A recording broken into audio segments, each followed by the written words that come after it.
Duel Review is brought to you by NexusDigitalComics.com. On today's Duel Review, it's Wreck-It Ralph. I'm RJ. And I'm Nick. Let's get to it.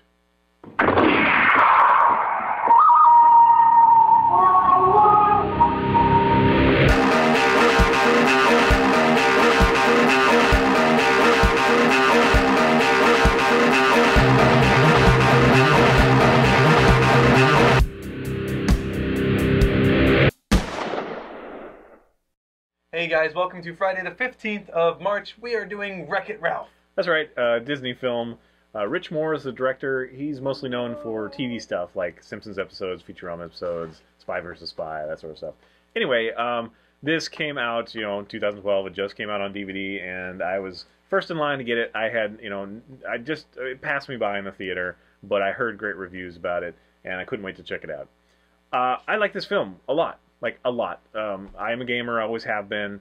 Both of us are. The Nintendo has a special place in my heart. I still have my original Nintendo, and I still play those stupid old games, And, well, they're not stupid, but I'm just self-referential, kind of. Wreck-It Ralph is a real good property that kind of takes advantage of a lot of that nostalgic love, especially in the first part of the film. It's all about that. It's like, oh yeah, look at that, oh yeah, look at that, remember that, and like, we're discovering, the one thing I can say is that it's very Pixar Toy Story. Yes. In that when everybody leaves, they kind of have their own little lives. There's nothing wrong with that. We had Indian in the cupboard growing up, kind of thing, and that's the same sort of thing, Yeah, kind of thing. Yeah. We've always had kind of that.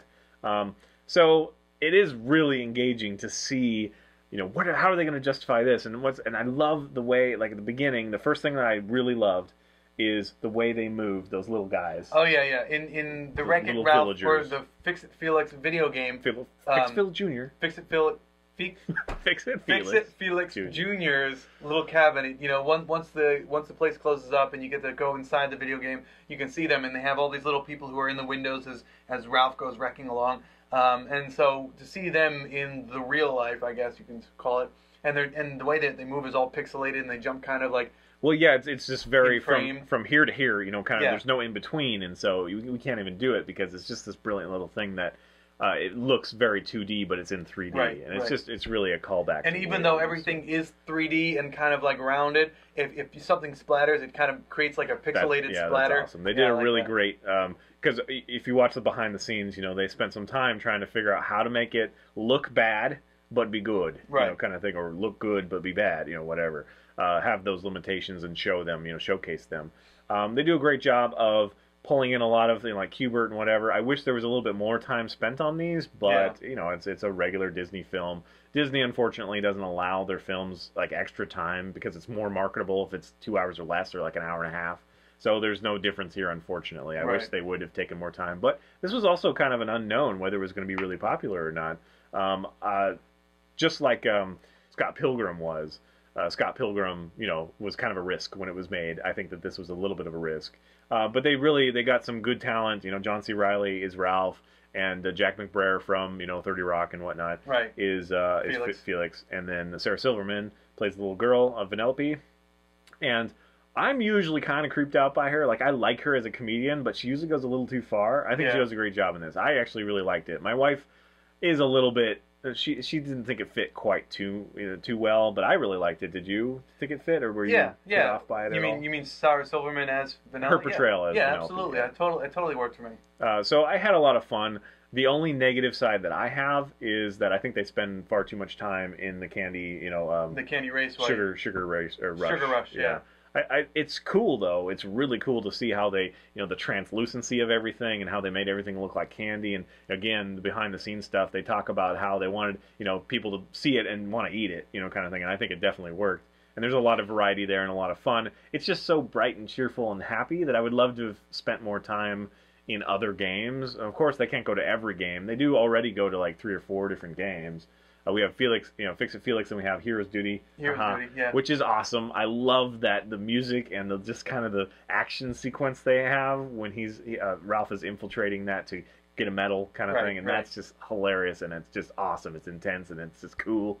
That gal from a lot of the Christopher Guest movies, and she's on Glee. Yeah, Glee. Her name's Jane Lynch, and she plays the commander in Hero's Duty kind of thing. And right. I love her little outfit. I love her shoes. They're so cool. I just think they're cool. But it's fun that there's this big old drastic difference between characters because of the generation of game consoles they came out of and just the way they're built. You know, it's like Fix-It Felix is kind of in love with the commander, and he's like, oh, such high resolution, it's beautiful, kind of thing.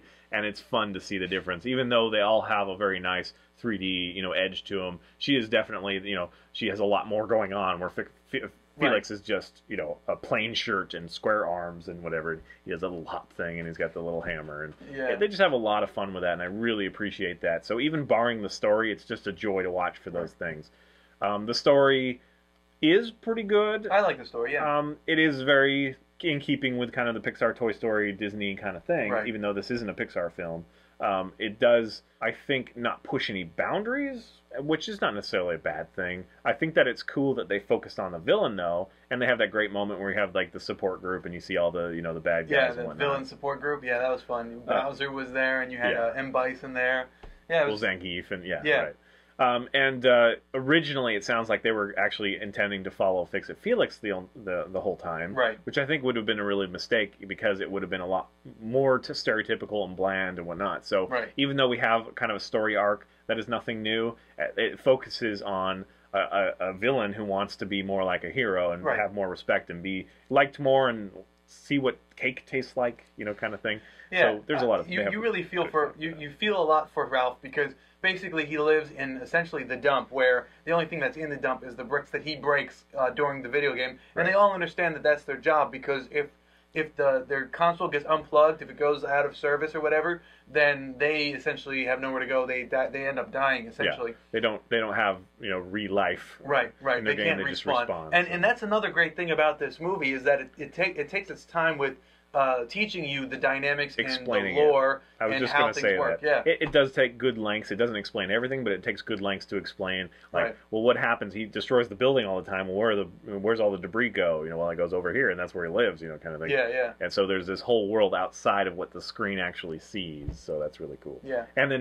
being out of service and all that crap. And I think the most brilliant part in the whole movie, as far as like what they came up with, is the whole electrical cord into the transformer, and that's like the central station. So essentially, awesome. You could take a train from your video game, go to the power strip outlet, which is kind of like the central hub. Station, like a train the central station. station, and that's where you kind of converse with people, and then you can. But the lore says that if you die outside of your video game, you can't respawn, so you really have to be careful out there. And so for Ralph to go to Hero's Duty to earn a medal so that he's risking his he's risking his life really for this. So. And then also we run into Qbert and whatnot in the Grand Central Station, who have lost their console and they managed to get away before they could. They can only live there, so they really can't. They don't have a game to go home to. So but if they die, it was nice to see Qbert. Now I feel bad because I haven't played Qbert in like forever. I just they had some fun with his. It's a little.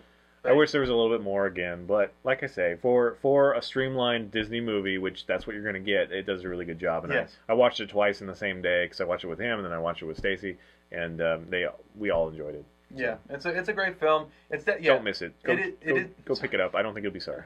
Yeah, and again, it is a Disney film, so you are expecting those Disney tropes to pop up, and they do. But outside of that, there's a lot of great stuff because in addition to the villain being the hero, having a main villain. Or not really a villain. You don't really know who the villain is, but I don't want to give that away. Yeah, but it kind of detracts you because you have this other kind of entity happening, and there's just a lot going on. It's just it's a fun ride. It really is. I think the stuff that happens with Vanellope is cool. Yeah, I really do. Yeah, it's fun, and I like her story. She's got a great story. In fact, I'm hoping that her and Wreck-It Ralph will be in the next Kingdom Hearts. That's kind of what I'm hoping to see that. That's kind of your first thing. It's like, oh, Star Wars, now they can be in Kingdom Hearts. Oh, Marvel, now they can be in Kingdom Hearts. Oh, Wreck-It Ralph. Yeah. That's exactly. I really like that game. We should review that game. The first two are great, but then the other little side ones, I've never played them. Oh, dude. Yeah, the first one you have to play. The first one's awesome. I haven't played any of them. All right, guys. See you next time. Please subscribe to our YouTube channel and tell us what you think. Watch our great playlist. Game Lab's been a lot of fun. Yes, it has. And please leave comments. We love comments. And you can help support us by buying our wares at SpiderWolf.com. That's right. T-shirts, a card game, art prints, short stories, and more. See ya. I don't think I fucking cocked it again. No! Yes. Oh. It's stuck. Son of a bitch. Oh, it fell off. Let's do it again. I think I'm out. Oh. I'm out. Yeah, one more. Oh, it's my point. I did it. Yes. Woo! Woo! Does when I edit. Next week is Zombie Week, starting with Zombies vs. Robots, the comic. It's Wreck-It Me. My name's actually Ralph, legally. It is, legally. My father's name, my grandfather's name. People just call me RJ, though, because Ralph is puke. Single tear. My name's Nick, which is like a wound. Or a knack. Knick-knack. Yeah, there you go. Well, isn't that N-I-C? No. Give a dog a bone. I just spelled knick-knack. Is it one word? Is knick-knack one word? Knick-knack. Well, I think it's knick-knack. Is it? I think so. I don't know what a knick is. You know, like Nick with a K in front of it. Well, I know. Silent K. I hate the English language. Like, I really do. Well, fun fact, my name is Nick Bock, N-I-C-K-B-O-C-K, and people who, you know, watch any sports know that the basketball team, the New York Knicks, is actually the New York Knickerbockers. So I used to be called Knickerbocker a lot, but again, that's with a silent K, so whenever they would write it down, they would spell it wrong, which would make me laugh. So it's like, oh, you're a Knickerbocker. It's like, no. It's kind of a cool nickname, though, really. Knickerbocker? Well, although it has to do with sports. Well, no, a Knickerbocker Yeah, I know. is just a New Yorker. Anyone from New York is called a Knickerbocker. Because they wore those beautiful knickers. Yeah, the knickers. All right, knickers. You can't use that word. Only we can use that word. Only Nicks can use that word. Knickers. That's K-N-I-C-K-E-R-S. Yes, Please don't sue us. Knickers. Knickers. I'm Irish, so I was oppressed too. So I wasn't oppressed. I'm white. I'm all American. I was literally oppressed like yesterday. We're not belittling strife, like based on race especially. We kind of are a little bit. I was. You said it. One thing I don't like is that Disney, every time it's Disney, you know you're going to pay like $5 more than you would for anything else. So even though it came out on sale, it was still like $30 or $25. It's like, come on. Well, see, the issue that I have with Disney is that they think that all of their movies are instant classics, so they don't raise the they don't lower the prices. So, you know, if you want to buy 101 Dalmatians, which I think came out in 1970, it's still 76, 73. Yeah, it's still like $23. You know, and that's like crazy. You know, you can find movies that came out in 1992 for $5. Yeah, it's funny because but they are really good movies. So. When I was a kid, seeing that Disney logo, it was like, yay! And now it's like, hey, fucking Disney. Like, it really is. Because not only that, but they cut out enough story that it ruins some films, like, I don't know, the Chronicles of Narnia series. Yeah, They freaking butchered the hell out of that thing. Yeah, although I don't really qualify that as a Disney movie because that was. But it was Disney. Yeah, that's why Disney it sucked so much. Yeah. You know, 101 Dalmatians. Yeah, well, I'll never see him again because Oliver and Company. I'm not going to pay that much money for an old-ass film. See, the way that I see it is, if it's worth it, I will pay for it. Like for example, I've always wanted Spirited Away, but that was always, you know, $29. I think it was when I was first looking. I was like, I'm not going to $29. Yeah, it was crazy. It was a lot of money. Forget about it. But you know, now that I'm thinking about it, it's like that movie's good enough. I need to get it. It was a Miyazaki film. I'd pay it. So there are some Disney films where I would pay it. I paid full price for Oliver and Company for me and my sister. That I look at as a Ghibli film, and Ghibli film I would do full price. Right.